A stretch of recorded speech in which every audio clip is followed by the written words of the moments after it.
How dare you touch her? The ballroom of the Grand Pavilion glowed like a jewel box. Crystal chandeliers spilled warm light across polished marble floors. Soft music drifted through the air, blending with polite laughter and the clink of glasses. It was a place built for people who never expected to be interrupted. Zara stood near the center of it all. She wore a scarlet-red silk evening gown that caught the light with every small movement. The fabric hugged her frame with quiet confidence, the color bold against the muted tones of tuxedos and black dresses around her. She had chosen red on purpose. It was a reminder to herself that she belonged anywhere she stood. For a moment she let herself breathe. Then the air shifted.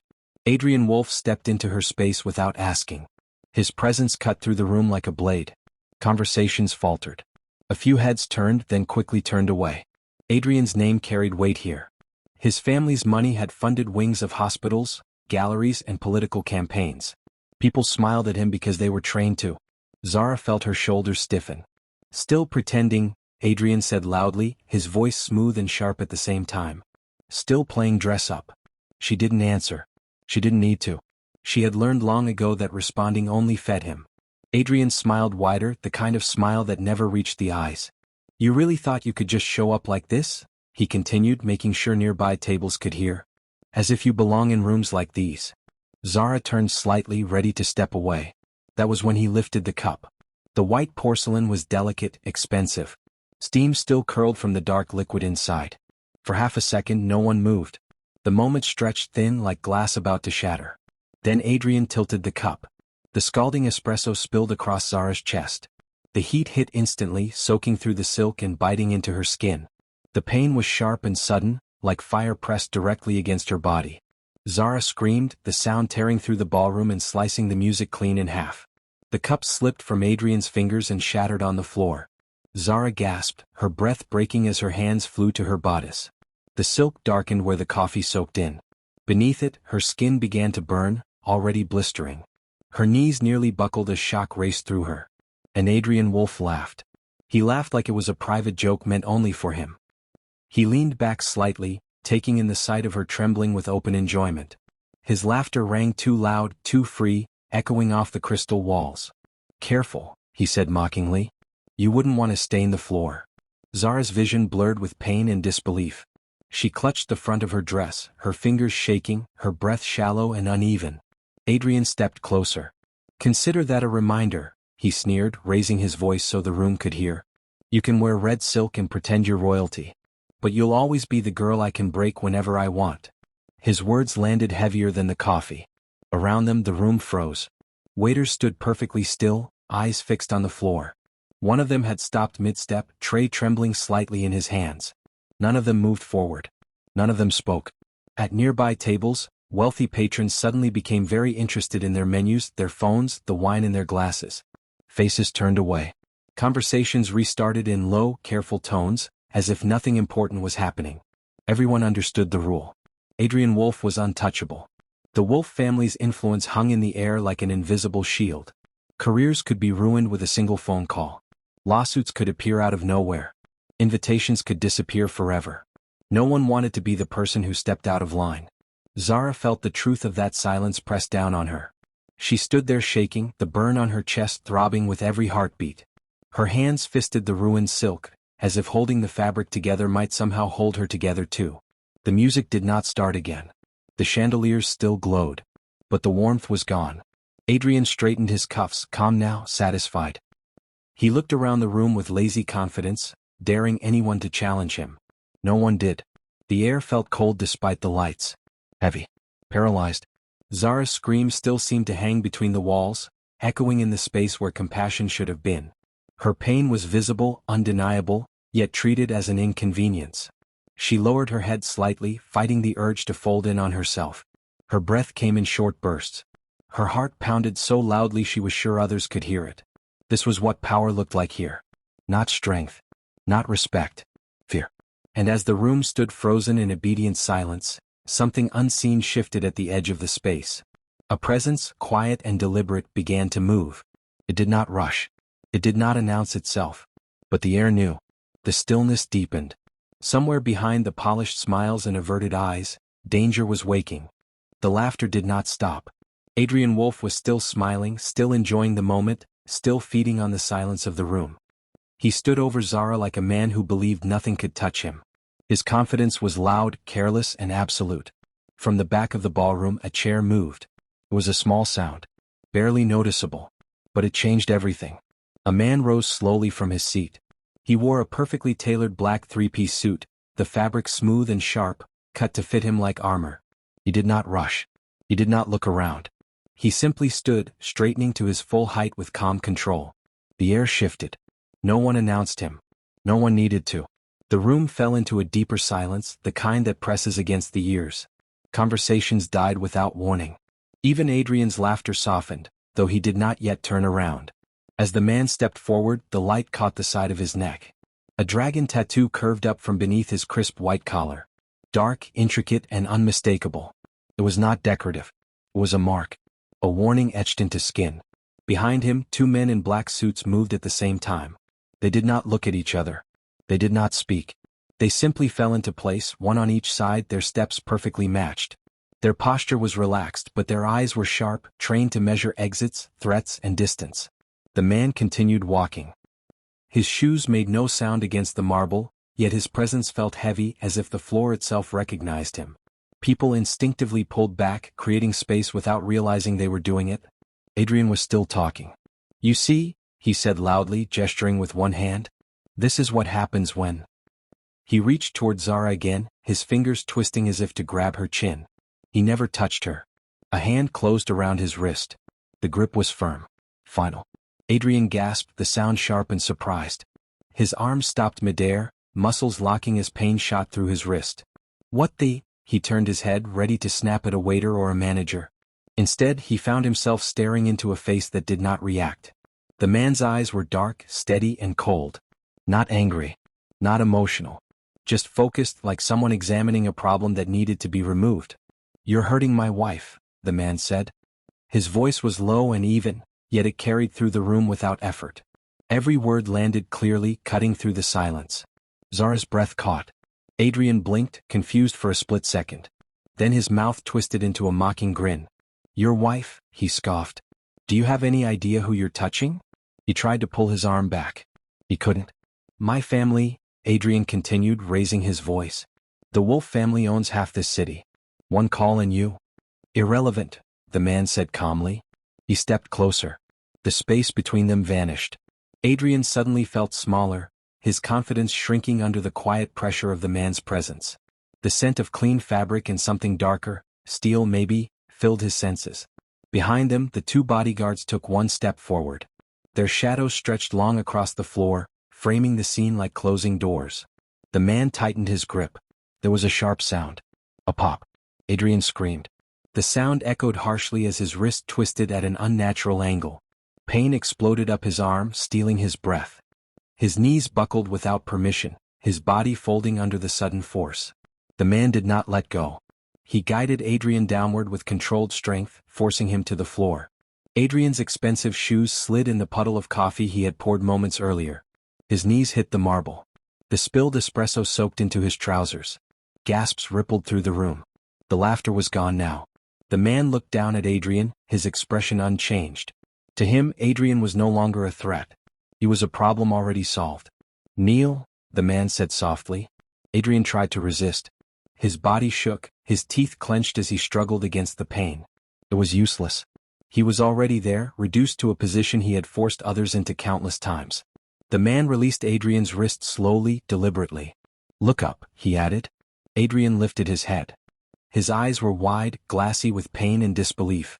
The polished image he had worn all night cracked in front of everyone. He looked ridiculous, kneeling in spilled coffee, his face pale and tight. Around them no one moved. The same room that had protected Adrien moments ago now watched him in silence. No one stepped forward. No one defended him. The balance had shifted so quickly it felt unreal. Zara stood frozen, her hands still pressed against her burned chest. She stared at the man in black. At the dragon on his neck. At the way he stood over Adrien without raising his voice, without rushing, without fear. She had seen power before. Adrien had always claimed to have it. This was different. This was control. As Adrien knelt on the floor, humiliated and shaking, Zara felt something inside her change. The man she had married was not just someone with influence or wealth. He was something else entirely. And as she watched him command the room with nothing but his presence, Zara realized, quietly, deeply, that the man standing before her was far more dangerous than she had ever imagined. The man released Adrien's wrist and turned away from him as if he were no longer worth attention. He faced Zara. The shift was immediate. The same hands that had twisted bone with effortless force now moved slowly, carefully. He stepped into her space, lowering himself slightly so his eyes were level with hers. His gaze softened, the hard edges replaced with concern. "Let me see," he said quietly. Zara hesitated for half a second, then nodded. Her hands trembled as she pulled the ruined silk away from her chest just enough to show the angry red burn forming beneath. The skin was already blistering, the heat still radiating outward. The man inhaled slowly, controlled. He did not curse. He did not rage. He reached out with deliberate gentleness, his fingers hovering before making contact, as if asking permission without words. When he touched her, it was light, reassuring, nothing like the grip he had used moments ago. "I'm here," he said softly, meant only for her. "You're safe." Zara swallowed hard. Her eyes stung, but not just from pain. The contrast was overwhelming. Moments ago, she had been treated like an object. Now she was being handled like something precious. He brushed a loose curl away from her face with his thumb. "You did nothing wrong," he added. "Nothing." Her breath shuddered as she nodded. The room around them seemed distant, blurred by the quiet space he created between them. Then he straightened. The warmth vanished. He turned back toward Adrien. The change was sharp enough to feel like a temperature drop. Adrien was still kneeling in the spilled coffee, his injured wrist clutched to his chest. His face was pale, his breathing uneven. When he looked up, hope flickered briefly in his eyes, as if he believed the worst was over. It wasn't. The man's gaze settled on him with cold precision. "I know your name," he said evenly. "I know your accounts. I know the warehouse on 4th Street where you keep what you don't want traced." Adrien froze. The color drained from his face. "That's impossible," Adrien whispered. "No one knows about that." The man tilted his head slightly. "I also know which accounts are tied to your father's name," he continued. "Which ones move money offshore? Which ones only exist on paper?" Adrien's mouth opened, but no sound came out. The confidence he had worn like armor cracked, then shattered. His shoulders sagged as fear replaced arrogance. The man took one slow step closer. "You built your courage on other people's silence," he said. "On money, on fear, on the belief that no one would ever challenge you." Adrien shook his head weakly. "You can't do anything," he said, though his voice trembled. "My family—" "Your family," the man interrupted, "is about to learn the cost of protecting you." There was no anger in his tone. Only certainty. "By morning," he went on, "your access to their resources will be gone. By noon their assets will be frozen. By nightfall, they will be fighting to save their own names." Adrien's breath hitched. "No," he whispered. "Please?" The man didn't raise his voice. "Don't bother running," he said calmly. "Every place you think is safe already belongs to someone who answers to me." Adrien's eyes filled with tears. He looked around desperately, searching for help, for allies, for anyone willing to meet his gaze. No one did. The room that had protected him earlier now rejected him completely. The man turned away from Adrien as if the decision had already been made. He returned to Zara. Without asking, he slipped one arm beneath her knees and the other behind her back. His movements were steady, careful, designed not to hurt her. Zara gasped softly as he lifted her, surprised by how easily he carried her weight. She instinctively curled closer to him. "It's over," he murmured to her. "You don't have to stay here." She nodded against his shoulder, her body finally giving in to the shock and exhaustion. The two bodyguards stepped forward at once, creating a clear path toward the exit. People pressed back, instinctively making room. No one spoke. No one dared to interrupt. As they moved toward the doors, Zara glanced back. Adrien was still on the floor. He sat in the mess he had created, his shoulders shaking, his head bowed. The coffee had soaked into his clothes, staining them dark. His perfect image was gone. His power had evaporated. For the first time he looked small. The doors opened. Cool air rushed in. The man carried Zara out without looking back. The doors closed behind them with a quiet finality. Inside the ballroom, Adrien Wolfe remained kneeling on the floor, surrounded by crystal light and silent witnesses, realizing too late that the storm he had laughed at was already moving, and there would be nowhere left to hide. The doors of the restaurant closed behind them, sealing off the noise, the lights, and the frozen stares. Outside, a black armored sedan waited at the curb, its engine already running. The night air was cool, sharp against Zara's overheated skin. Her husband carried her straight to the car without breaking stride. One of the bodyguards opened the door, and the interior light revealed soft leather seats and a calm, controlled space far removed from the chaos they had left behind. He lowered Zara gently onto the seat and slid in beside her. The door shut with a solid, protective sound. As the car began to move, Zara finally let out a shaky breath she had been holding since the coffee hit her skin. Her body trembled, the delayed shock settling in. The burn on her chest throbbed, each pulse a reminder of what had just happened. Her husband immediately adjusted his position, angling his body toward her. Without a word, he shrugged off his jacket and draped it carefully over her shoulders, shielding the damaged fabric and burned skin from the cold air. "Hold still," he said quietly. He opened a small compartment built into the side of the car and pulled out a compact first aid kit. His movements were precise, practiced. He dampened a clean cloth and gently pressed it against the burned area, careful not to apply too much pressure. Zara winced. "I know," he murmured.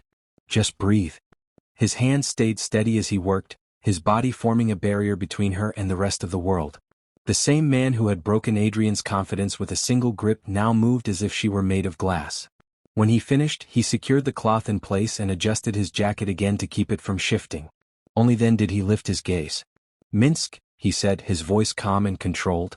"Yes, sir," came the reply from the front seat. "The restaurant," he continued. "Who owns it?" Minsk glanced down at a tablet. "A holding company under the Vance Group. They've been looking to sell quietly." "Buy it," he said. "Immediately." Zara looked up at him, startled. "You don't have to." "It's already done," he replied, checking his phone as if confirming the weather. Within seconds, notifications began to arrive. Digital documents transferred. Ownership records updated. The sale moved through systems that did not slow down for doubt or debate. By the time the car passed the next intersection, the restaurant no longer belonged to the people who had stood by in silence. His phone chimed again. "Effective immediately," he said aloud, more to himself than to anyone else. "Every staff member who looked away tonight is terminated. No severance. No references." Zara swallowed. "And add them to the blacklist," he continued evenly. "Luxury venues only. I want their silence to follow them." "Yes, sir," Minsk replied without hesitation. The car sped through the city, lights reflecting off the tinted windows like streaks of fire. Zara leaned back against the seat, exhausted. She could feel the calm in the vehicle, but beyond it, something massive was already shifting. Her husband's phone buzzed again. This time he answered. "Proceed," he said. A voice came through the speaker, filtered and distant. "We're in. Offshore accounts are open. Begin the transfer." "Yes, sir." Zara listened quietly as words like liquidity, trust funds and firewalls filled the air. It sounded unreal, like a language meant only for shadows. "Adrien's personal trust is being siphoned," the voice continued. "Primary accounts are draining into secured holdings. His access is gone." Her husband nodded once. "And the digital assets?" "Collapsing," came the reply. "Shell companies flagged. Portfolios freezing. By morning, nothing will move without your approval." He ended the call. The city outside blurred as the car accelerated, carrying them forward while the world behind them began to unravel. Elsewhere, screens lit up. Editors received carefully packaged files from anonymous sources. Videos, records, clear, unedited proof. No rumors, no guesses, just evidence. By the time midnight passed, the first headlines went live. Clips surfaced showing Adrien in dark clubs, his behavior erratic and cruel. Others revealed moments of rage, substances in plain sight, his mask slipping again and again. The final video spread the fastest, the one from the restaurant. The sound of Zara's scream. Adrien's laughter. Public reaction was immediate. Sponsors pulled their names within hours. Statements were issued, partnerships paused, and then quietly ended. Invitations were revoked. Accounts stopped responding. Messages went unanswered. Adrien Wolf, once surrounded by people, found his circle shrinking at a terrifying speed. Social isolation set in like a slow poison. Back in the moving sedan, Zara felt her phone vibrate again and again. She didn't look at it. She didn't need to. Her husband rested his hand lightly over hers, grounding her. "This isn't chaos," he said softly. "This is correction." Zara nodded, her throat tight. Outside, the city continued as usual, cars honking, lights flashing, people laughing in places untouched by the fallout. But beneath the surface, something vital was breaking. The wolf empire, once solid and untouchable, was starting to bleed. And this time everyone could see it. The bedroom was quiet. Soft lights glowed along the walls of the private villa, casting a calm warmth over polished wood and pale linen. Thick curtains muted the outside world, turning the space into a sanctuary far removed from the city's noise. It was a room designed for rest, for safety. Zara sat on the edge of the bed, her shoulders slightly hunched. Her husband stood in front of her, sleeves rolled up, a bowl of cool water on the table beside him. He moved with steady care as he cleaned the burn on her chest, dabbing gently with a fresh cloth. The touch was light, controlled, meant to soothe rather than remind her of pain. She flinched. Not from the cloth. From the sudden movement of his hand lifting. He noticed immediately. His fingers paused midair and his eyes sharpened, not with anger but awareness. He had seen fear like that before, the kind that came not from the present moment but from memory. "Hey," he said softly. "It's me." Zara nodded, embarrassed, forcing her body to relax. "I know. I'm sorry." He didn't continue right away. Instead, he lowered the cloth and met her eyes. "That reaction," he said gently. "That didn't start tonight." The words hung in the air. Zara looked away, her gaze drifting to the far wall. The silence stretched, heavy and uncomfortable, filled with things she had spent years trying not to remember. She took a breath. "He didn't just hurt me tonight," she said quietly. "He wanted to remind me." Her voice was steady but thin. "When we were together," she continued, "Adrien didn't need to hit me most of the time. He used everything else." Her husband remained still, listening. "If I disagreed with him," she said, "he would call my workplace and tell them lies. He said I was dishonest, unstable. I lost 3 jobs because of him." Her fingers twisted in the fabric of the robe. "He locked me out of the apartment once," she went on. "In winter. No coat. No phone. I sat on the stairs for hours because I didn't want the neighbors to see." The man's jaw tightened, but he did not interrupt. "He made sure I believed I couldn't survive without him," Zara said. "That I was nothing on my own. He told me no one would ever choose me if I left." Her voice dropped lower. "The worst part," she said, "wasn't the shouting. It was how calm he was when he took things away." She swallowed. "I tried to save money to leave," she admitted. "When he found out, he didn't yell. He didn't argue. He took my cat." Her husband's eyes darkened. "He said I wasn't responsible enough to take care of her," Zara whispered. "He said he rehomed her. I never saw her again." Her shoulders shook once. "That's when I stopped believing I could escape," she said. "Because he didn't just control my life. He erased it." The room felt colder. Her husband slowly set the cloth aside. "You were surviving," he said firmly. "That is not weakness." Zara shook her head. "I didn't tell you any of this because I was afraid," she said. "Afraid you'd look at me and see someone broken." He stepped closer and knelt in front of her, bringing himself to her level. "I see a woman who endured what would have destroyed others," he said. "You walked out alive. You rebuilt yourself. You chose a future." Her eyes filled with tears. "I didn't feel strong," she whispered. "You don't have to feel strong to be strong," he replied. "You just have to keep going." She let out a breath she hadn't realized she was holding. Then his expression changed. The tenderness remained, but something colder settled beneath it. "What he did to you," he said quietly, "was not a mistake. It was deliberate." He stood and turned away, pacing once across the room before stopping. "He treated your fear like a resource," he continued, "like something he could use." He turned back to her. "That ends now." Zara watched him, her heartbeat steady but heavy. "I was going to destroy him for what he did tonight," he said. "For the public humiliation. For the burn." His eyes locked onto hers. "Now," he added, "I am going to erase him for everything before it." Her breath caught. "This is no longer business," he said. "It's personal." He reached for his phone. "Find the cat," he said into the device. "Every record. Every shelter. Every transfer. I want her found." He ended the call and returned to Zara.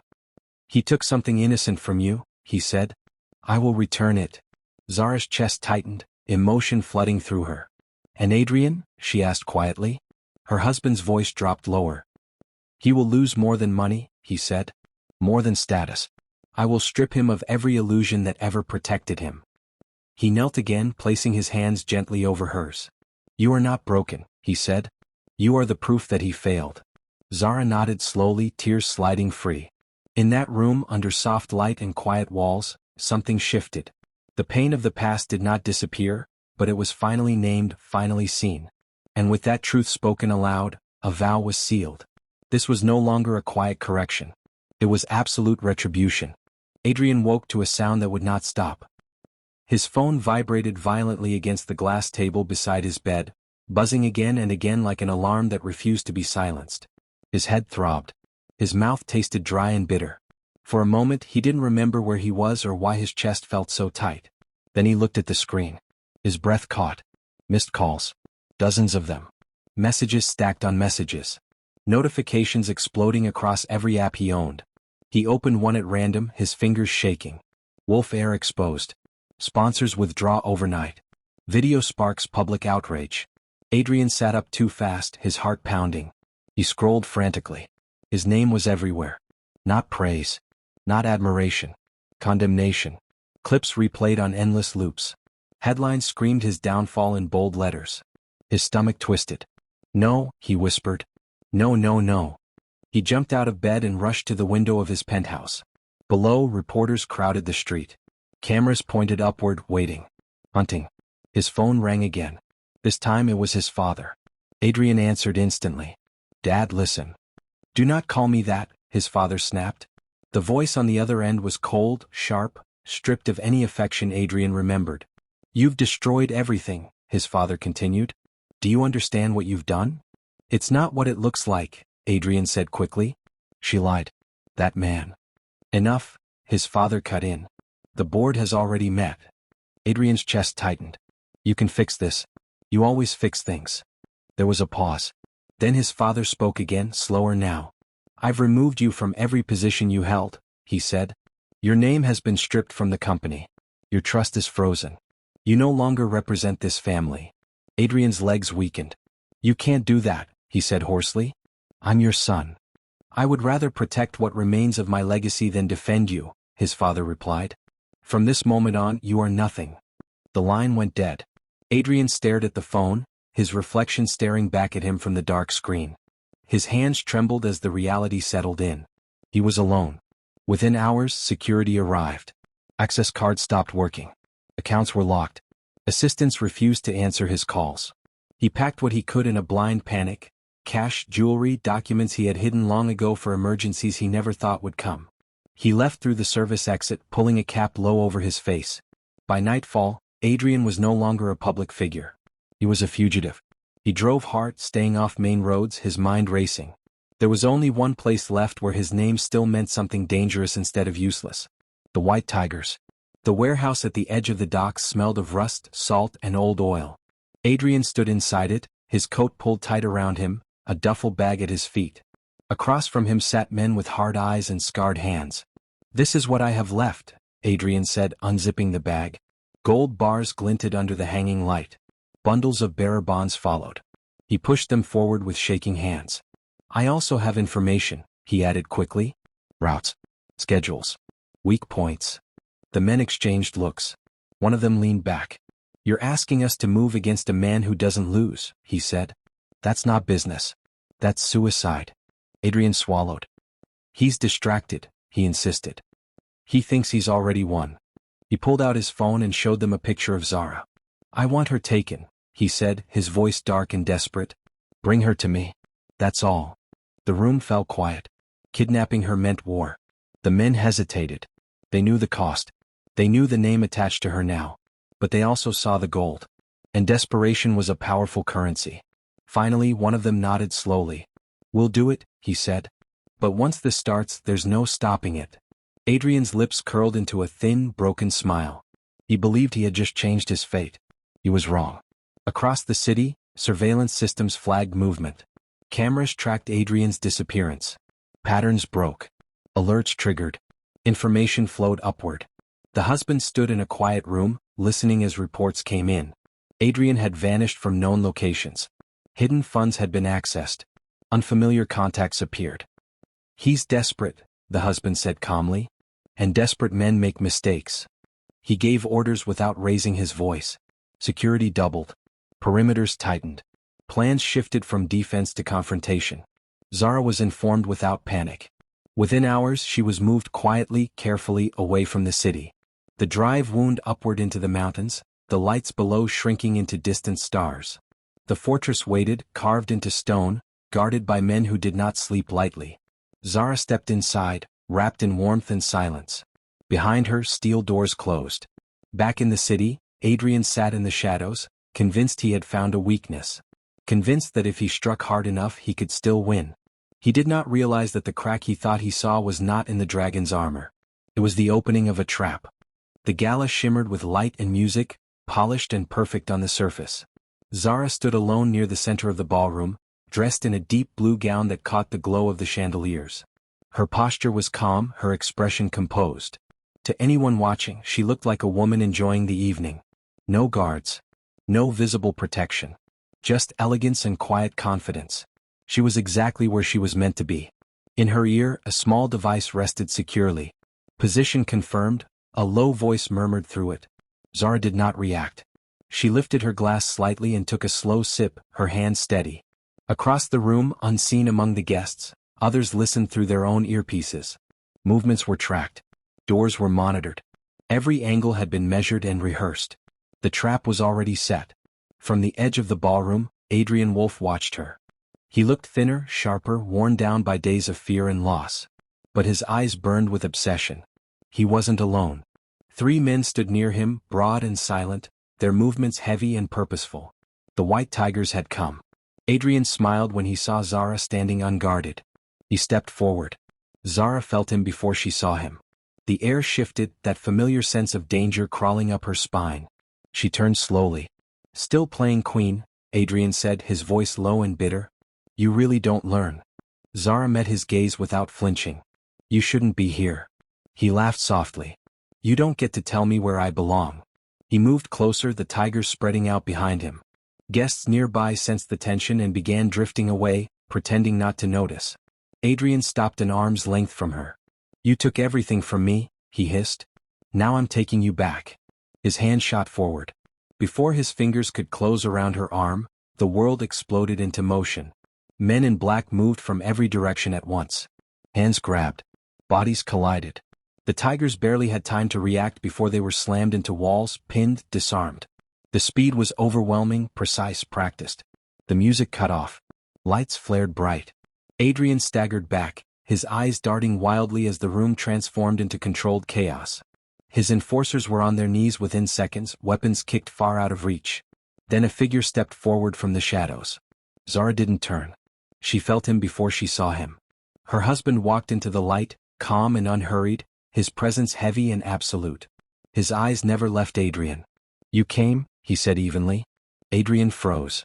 The last of his confidence shattered. You think this is over? Adrien snarled, backing away. You think you can cage me? He spun suddenly and ran. Go, came the command through the earpieces. Adrien burst through a side exit, shoving past stunned staff. Tires screeched moments later as he tore out of the underground parking garage in a stolen car. The chase began instantly. Engines roared through the city streets, headlights slicing through the night. Adrien drove like a man already dead, swerving through traffic, ignoring lights, pushing the car beyond its limits. Behind him, another vehicle followed with relentless precision. No panic. No hesitation. Adrien glanced into the mirror and saw it, steady, unyielding, closing in. Fear clawed at his chest. He veered toward the docks, toward the place where this nightmare had started. The warehouse loomed ahead, rusted and dark. Adrien abandoned the car and ran inside. The heavy doors slammed shut behind him. He grabbed the first thing he could find, a metal pipe, and turned, breathing hard, sweat pouring down his face. The doors opened again. His husband walked in alone. The overhead lights flickered on, casting long shadows across the concrete floor. Adrien swung the pipe wildly, screaming in rage and terror. Stay back, he shouted. You don't own me. The pipe was caught mid-swing. It clattered to the ground as easily as if it were a toy. Adrien was slammed back against a stack of crates, the air knocked from his lungs. His feet barely touched the floor as his husband held him there, one hand at his throat, not crushing, just enough to remind him how small he truly was. "This ends now," his husband said quietly. Adrien's body shook. Tears streamed down his face as the last of his resistance drained away. Then the phone was raised. On the screen, a small black cat sat in a clean enclosure, amber eyes calm, alive. Adrien's mouth opened but no sound came out. "She's safe," his husband said. "She always was. You just never deserved her." Adrien broke. His body collapsed as he was released, hitting the floor in a sobbing heap. He curled inward, hands over his head, everything gone. Moments later, footsteps filled the warehouse. Authorities entered, guided by men carrying thick folders and digital devices. Evidence was handed over. Files, records, videos, everything. Adrien was pulled to his feet, barely aware of what was happening. As he was led away, he didn't look back. The doors closed behind him. Outside, the night air was cool and still. Zara waited nearby, watching from a distance as the last piece of her past was taken away. The wolf was erased. Not by death, but by truth. 1 year passed. Time did not erase what had happened, but it reshaped it. The city moved forward, seasons changed, and the sharp memory of that night softened into something else, not forgotten but transformed. At the heart of the city, the tower that once carried the wolf name stood tall under the morning sun. The glass still reflected the skyline, but the name at the top was gone. In its place was a new symbol, clean and deliberate. No trace of the family that had once ruled from inside its walls remained. People noticed. They noticed because the change was not quiet. Inside the building, the atmosphere was different. The heavy sense of fear and entitlement had been stripped away. The offices were brighter. The doors were open. The silence that once protected cruelty had been replaced with purpose. Zara stood at the head of the main conference room table. She was dressed in a tailored ivory suit, sharp and elegant, her posture straight and confident. There was no hesitation in her movements now. No doubt. The woman who once stood trembling in a burned red dress was gone. In her place stood a leader. Around the table sat lawyers, advocates, and administrators. Files were neatly arranged. Screens displayed plans, budgets, and schedules. This was not a symbolic gesture. It was structure. It was action. Zara spoke clearly, her voice calm and steady. "The foundation is ready," she said. "We open the first sanctuary next month." Heads nodded. The sanctuaries were real places. Safe places. Buildings designed for women who needed shelter, legal help, and space to breathe. They were not hidden. They were visible. Protected. Supported by long-term funding that could not be quietly pulled away. Housing was secured. Legal teams were assigned. Therapists were contracted. This was not charity built on pity. It was restoration built on dignity. Zara listened as the final details were confirmed. When everything was ready, a single folder was placed in front of her. She picked up the pen. For a moment she paused, not from doubt but from awareness. She knew exactly what this moment meant. Signing her name here did not just move money or authorize buildings. It sealed a future that could not be undone. She signed. The ink dried. "It's done," someone said quietly. Zara closed the folder. Across the room, near the wide window overlooking the city, her husband stood in silence. His hands rested loosely at his sides, his expression unreadable to anyone else. But his eyes were on her. He had not spoken during the meeting. He did not need to. Everything that had been built here existed because he had held the line when the world tried to break her. As the room slowly emptied, Zara remained standing at the table. The others filed out with respectful nods, leaving the space quiet. Her husband stepped forward. "You did this," he said simply. She looked up at him and smiled, tired but full. "We did." He inclined his head slightly, accepting the correction. Pride softened his features, not loud or dramatic, but deep and steady. Outside those walls, the world responded. News outlets covered the rebranding, the foundation, the sanctuaries. Stories spread, not of revenge but of change. Of power redirected. Of a system that had been forced to bend toward accountability. In a prison far from the city's glass towers, Adrien Wolf watched the coverage on a small mounted screen. The sound was low. The image grainy. He saw her name. He saw her face. He saw the symbol where his family name had once stood. Around him no one reacted. He was just another inmate now, stripped of status and attention. The man who had once commanded silence could no longer buy it. Adrien looked away. Back in the city, Zara returned home as evening settled in. The house was quiet, peaceful in a way that felt earned.